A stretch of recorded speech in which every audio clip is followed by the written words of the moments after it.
1 hour after I signed the closing documents on my first investment property, my parents handed my sister a key. Not a spare key, not a temporary key. The key. By the time I arrived at the house with a bottle of sparkling cider and a folder containing my freshly recorded deed, my sister's SUV was backed into the driveway. Her husband was carrying a television through the front door. My mother stood on the porch filming them with her phone. She smiled when she saw me. "There she is," she said, turning the camera in my direction. "The reason this beautiful young family finally has a home." For a few seconds, I thought I had misunderstood what I was seeing. Then I noticed the brass key tag hanging from my sister's hand. It was stamped with the number 214, the same number printed on the key packet I had received at closing. My name is Camille Foster. I was 39 years old, a senior title examiner, and I had spent 16 years studying the difference between what people claimed and what the public record proved. That afternoon, the public record said I owned the house. My family had already decided otherwise. The property was a modest 3-bedroom bungalow on Juniper Lane, 47 minutes from my apartment and 11 minutes from the small downtown district where I worked. It had pale brick, a deep front porch, and an old maple tree that shaded most of the backyard. It was not glamorous. That was exactly why I wanted it. I had spent 8 years saving for the down payment. I planned to renovate the kitchen, update the plumbing, and rent the property to a long-term tenant. The projected income would not make me wealthy, but it would create something my family had never given me. Security. My sister, Sienna, had always been given something different. An audience. She was 4 years younger than I was, beautiful in the effortless way that photographs well, and skilled at turning every inconvenience into a story in which she had survived something heroic. When she quit college after 3 semesters, my parents called her brave for rejecting a path that did not honor her spirit. When I completed my degree at night while working full-time, they said I had always been unusually serious. When Sienna and her husband, Blake, spent beyond their means, my parents called them ambitious. When I saved money, they called me guarded. My father liked to say Sienna brought warmth into a room. According to him, I brought paperwork. He was not wrong. Paperwork had never lied to me. Paperwork did not change its story depending on who was listening.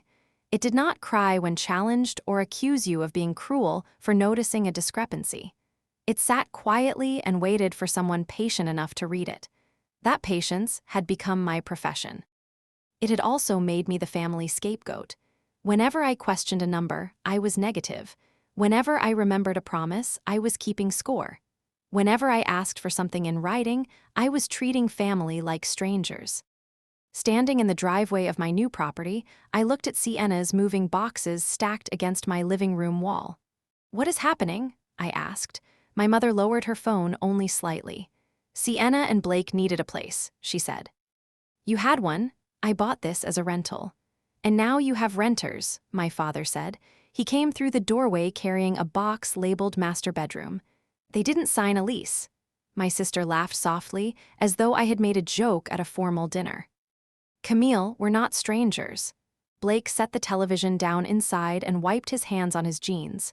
"We'll pay when we get stabilized," he said. I looked at my parents. They had known I was closing that morning. My mother had asked me what time I would receive the keys. My father had offered to meet the listing agent afterward because, he claimed, he wanted to inspect the exterior gutters. I had believed them. That was the last hour of my life in which I confused their interest with support. "Who gave you access?" I asked.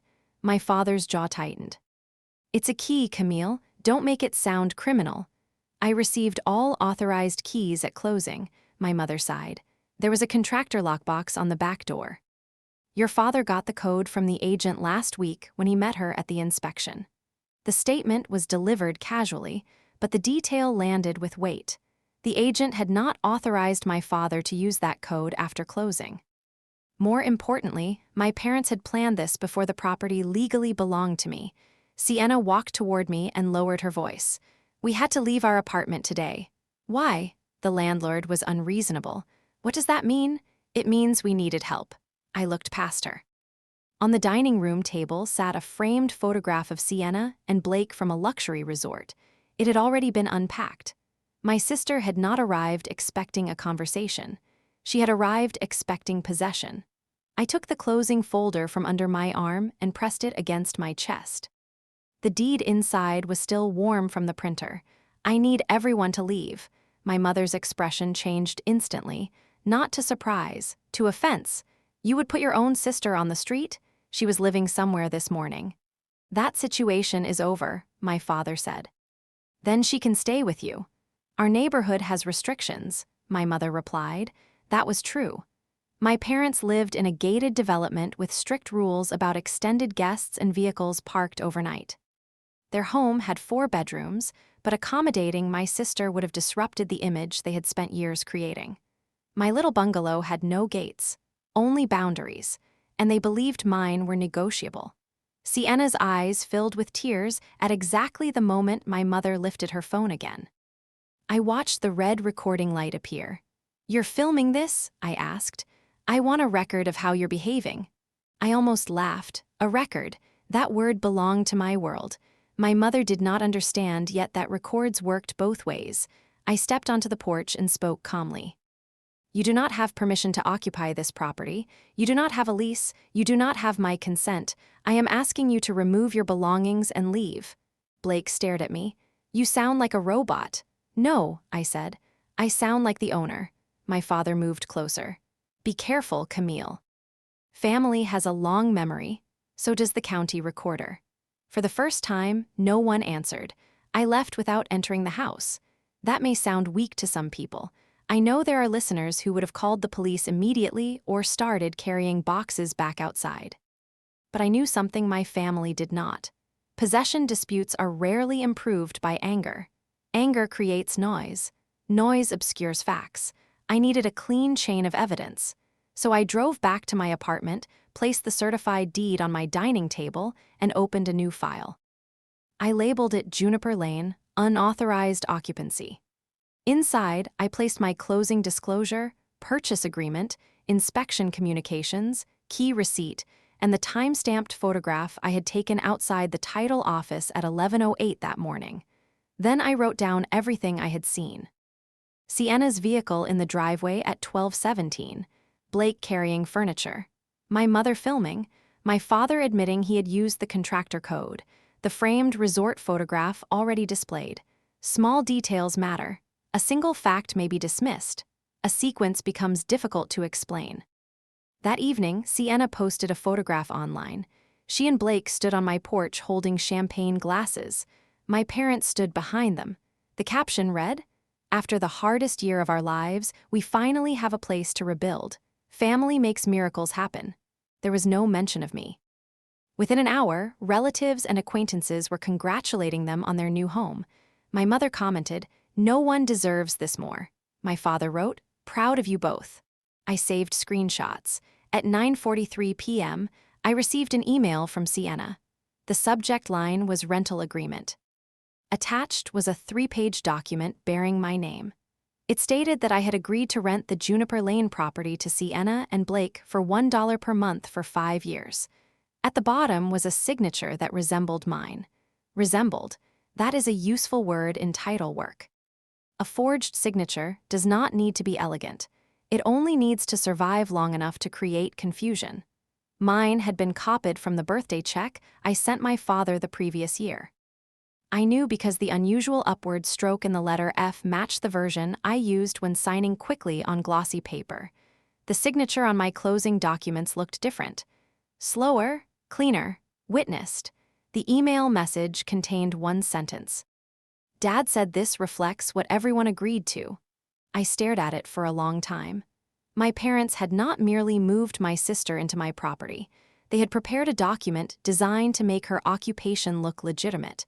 And they had done it before I ever confronted them. I printed the email, preserved the original file, and checked the document metadata. The agreement had been created 9 days earlier on my father's home computer. 9 days before closing, the betrayal changed shape. This was no longer a family misunderstanding. It was a plan. The next morning, I contacted an attorney named Priya Shah, who handled property disputes and real estate fraud. I knew her professionally, though we had never worked together personally. She listened without interrupting. When I finished, she said, "Do not accept money from them, because it might establish tenancy, because they may argue you ratified the agreement. Do not negotiate by text. Do not change the locks while they are inside. Do not remove utilities.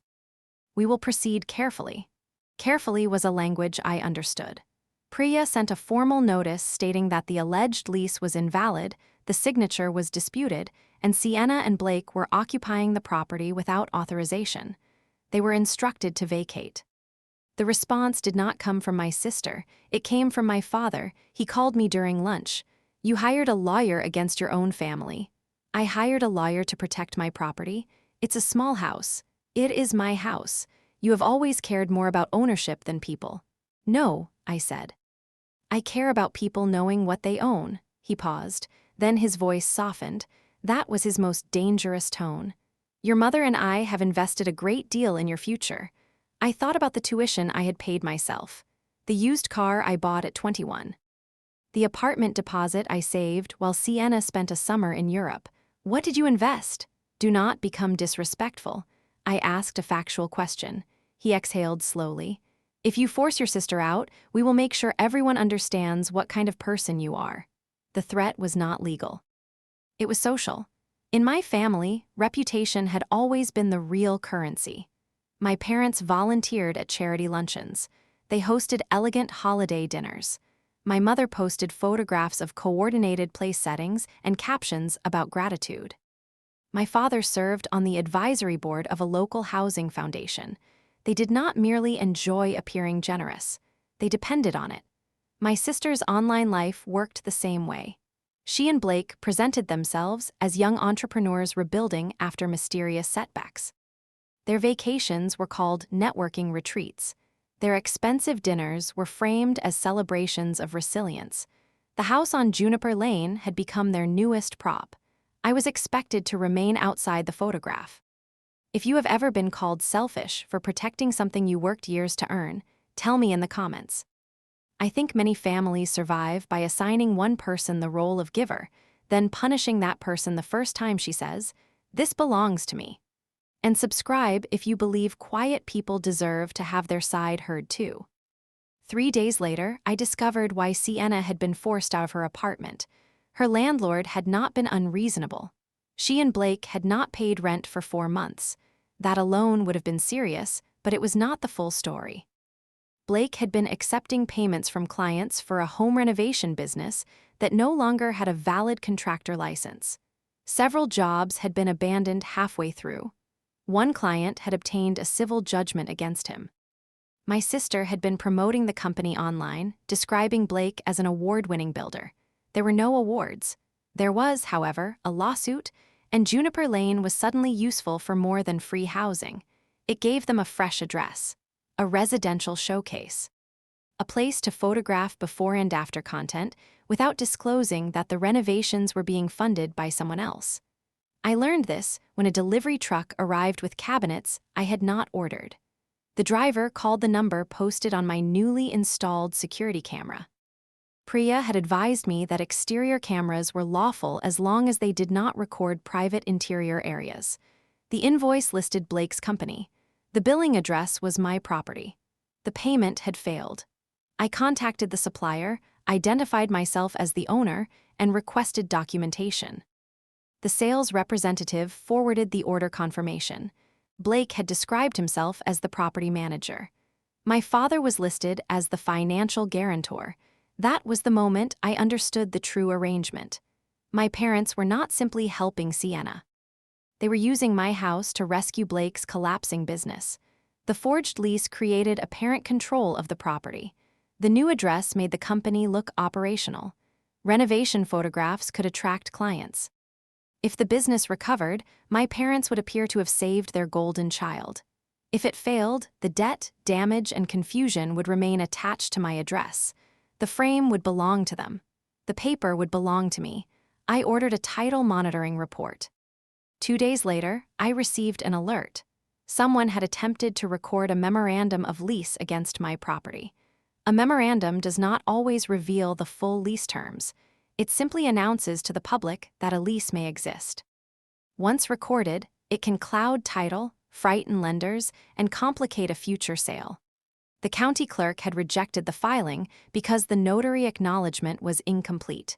The notary stamp belonged to a woman named Marjorie Lane. She was my mother's closest friend. Marjorie ran the annual charity auction for the Housing Foundation, where my father served on the advisory board. The same foundation was preparing to honor my parents at its 20th anniversary gala. They were scheduled to receive the Community Legacy Award for their commitment to stable housing and family support. The gala was 3 weeks away. My mother had already purchased a silver evening gown. Sienna was creating a video tribute. My father's speech was expected to include a major announcement. When I told Priya about the rejected memorandum, she became very still. "Do you have a copy?" The clerk preserved the submission image. Good. It was filed electronically from Marjorie's notary account. Even better. I knew what she meant. My family had moved beyond manipulation into document fraud, but evidence creates responsibility. Once you know the truth, you must decide what you are willing to do with it. I asked my parents to meet me privately at Priya's office. I wanted to give them one opportunity to resolve the matter before it became public. They arrived with Sienna and Blake. My mother wore cream-colored trousers and carried a leather planner. My father looked irritated by the office itself, as though the neutral walls were an accusation. Priya placed 4 folders on the conference table. Inside were copies of the forged lease, metadata report, rejected memorandum, delivery invoice, security images, social media posts, and formal notice to vacate. My father barely looked at them. "This is excessive." Priya folded her hands. "Your daughter's signature appears to have been forged." Sienna leaned back. "We had verbal permission." "No, you did not," I said. "You knew we were struggling." "That is not permission." My mother looked at Priya. Camille has always had difficulty interpreting emotional situations. Priya did not react. That seemed to unsettle my mother more than an argument would have. Blake tapped the forged agreement. "This document protects us." "It exposes you," Priya said. My father turned to me. "What do you want?" The property vacated. All unauthorized materials removed. Written acknowledgement that the lease is invalid. Payment for damage and legal expenses. Sienna laughed in disbelief. "You want money from us? I want accountability. You bought a house you don't even need. I bought an investment. You already have a place to live. That does not transfer ownership." My mother closed her planner. "You have made your position clear. Now we will make ours." She looked directly at me. "If you continue this, you are no longer part of this family." The sentence was calm, practiced, an ultimatum polished until it sounded like a boundary. My father nodded. "We will tell people you offered the house, then changed your mind because you were jealous of Sienna's marriage and public success." Sienna's eyes widened slightly, not from shock, from approval. The story had already been chosen. I looked at each of them. "Are you refusing to leave?" "Yes," Blake said. "Are you refusing to withdraw the false lease?" My father answered. "We are refusing to be bullied." Priya slid a single page across the table. It was a demand for preservation of evidence. My mother glanced at it. "What is this?" "It means," Priya said, "that deleting messages, altering files, destroying documents, or attempting additional recordings may create further consequences." My father pushed back his chair. "You think paper makes you powerful." "No," I said. "Paper makes everyone visible." They left without signing anything. That night, my mother posted a long message about family betrayal. She did not use my name, but she did not need to. She wrote about a daughter whose heart had hardened after achieving financial success. She described Sienna and Blake as victims of a broken promise. She asked friends to pray for reconciliation. The comments came quickly. Some relatives called me cold. One aunt wrote that property could be replaced, but sisters could not. A family friend said my parents had sacrificed everything for their children. I saved every post, not because the comments mattered legally, because they proved motive. My parents were building the frame. They believed that if enough people saw it first, documented reality would look like revenge. For 10 days, I said nothing publicly. That silence made them bolder. Sienna posted videos from inside my house. She showed paint samples, cabinet designs, and plans for a studio where she could help women rebuild their lives. Blake filmed himself discussing property transformation. My father announced that his gala speech would reveal a new family housing initiative. Then Priya found the financial link. My parents had applied for a grant through the Housing Foundation. The proposal described Juniper Lane as the first property in a charitable transitional housing program operated by Sienna and Blake's company. My house. They had included exterior photographs. They had attached the forged lease. And they were seeking $80,000 in foundation funding for renovations and program expenses. The award announcement at the gala was not merely ceremonial.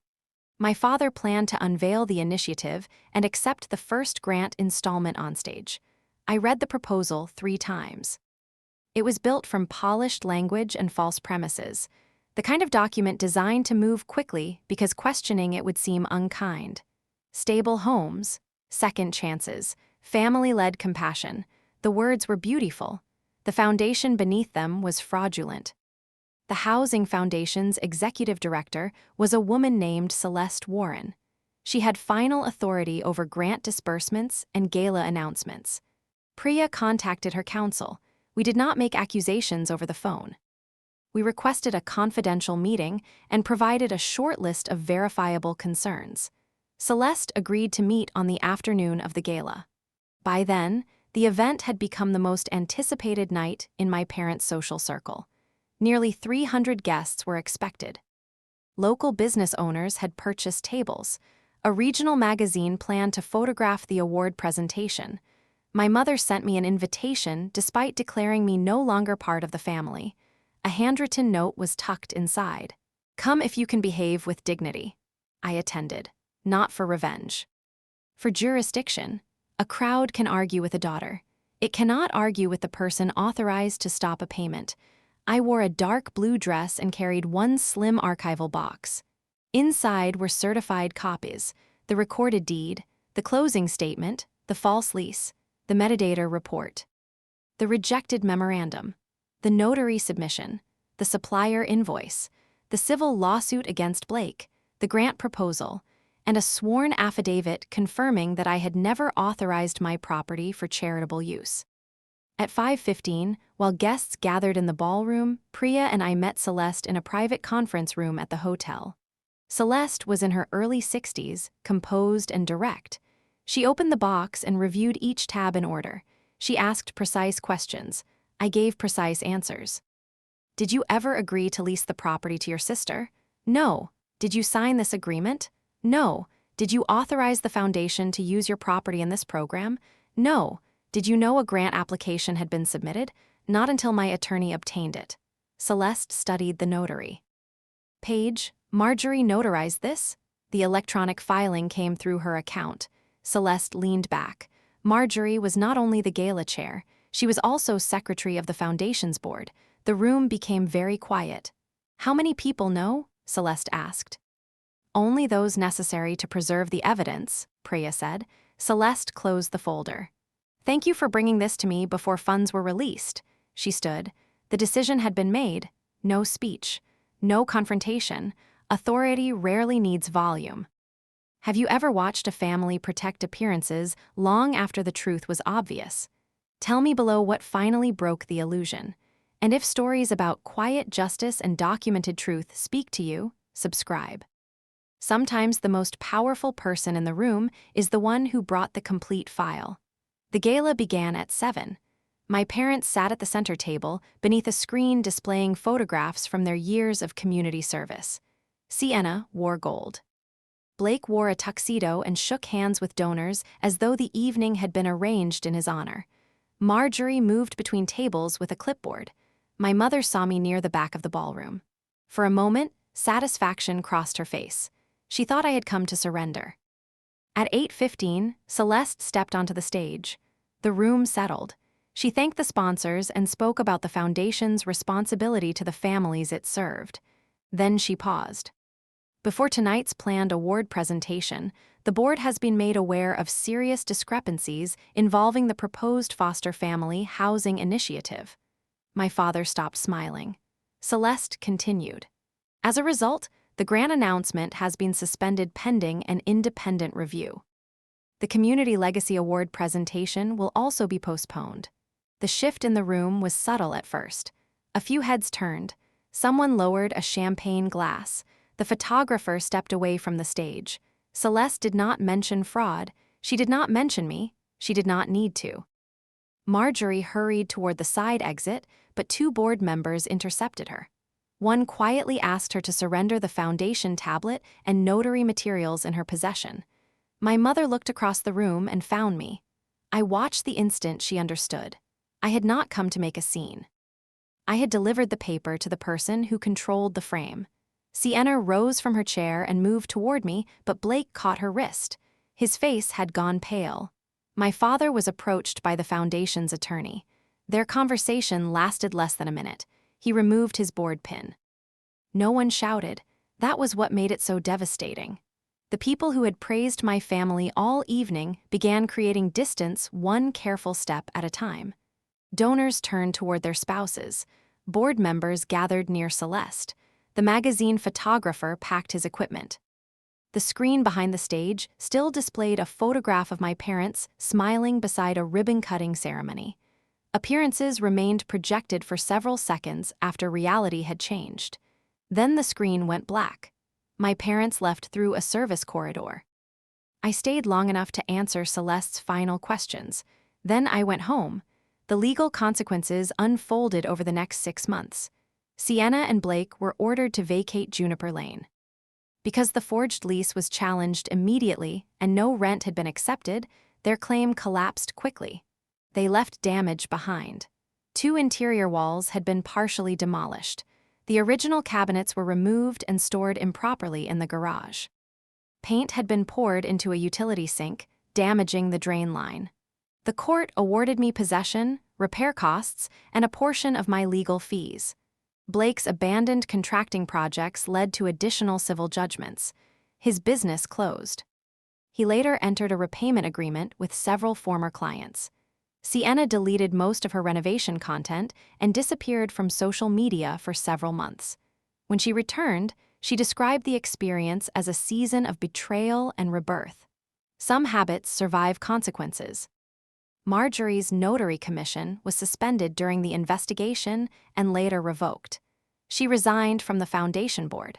My father was removed from his advisory position. The foundation canceled the grant permanently and commissioned an external review of its approval procedures. No criminal trial followed. People sometimes expect every betrayal story to end with handcuffs.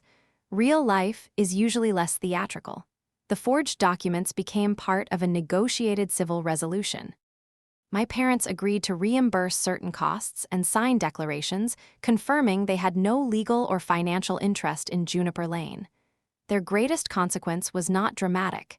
It was credibility. Invitations slowed. Committee appointments disappeared. People who once accepted my mother's stories without question began asking for clarification. For someone who lives by appearances, doubt is a heavy sentence. My parents did not apologize. They sent a letter. It said they regretted that the situation had become public and hoped I would eventually recognize my role in damaging the family. I placed the letter in my file. Not every document deserves a response. I repaired the bungalow slowly. I kept the old maple tree and restored the original cabinets. I replaced the damaged plumbing, refinished the floors, and painted the walls a warm shade of cream. Then I rented the house to a widowed school counselor named Judith and her teenage son. They signed a standard lease. They paid a security deposit. They asked permission before hanging shelves. The first month Judith lived there, she sent me a photograph of the porch with 2 rocking chairs and a small pot of yellow flowers. Her message said, "It already feels peaceful." That was worth more to me than any staged announcement. A year later, I bought a second property. I did not tell my family. I did not post the closing photograph. I did not explain what it meant. Some achievements grow better without an audience. These days, I spend Sunday mornings at my dining table with coffee, sunlight, and neatly arranged folders. My work is still built around deeds, claims, signatures, and boundaries. But I understand boundaries differently now. A boundary is not a punishment. It is a legal description of where one life ends and another begins. My family taught me to doubt mine. The record taught me to defend them. If someone keeps demanding that you ignore the paper to protect the picture, look closely at who benefits from the blur. You are not cruel for documenting what happened. You are not selfish for protecting what you earned. And you are not obligated to remain inside a frame someone else built to make your truth disappear. Sometimes peace begins with a locked door. Sometimes it begins with a signed affidavit. Mine began with a simple fact, recorded in permanent ink: the house was mine.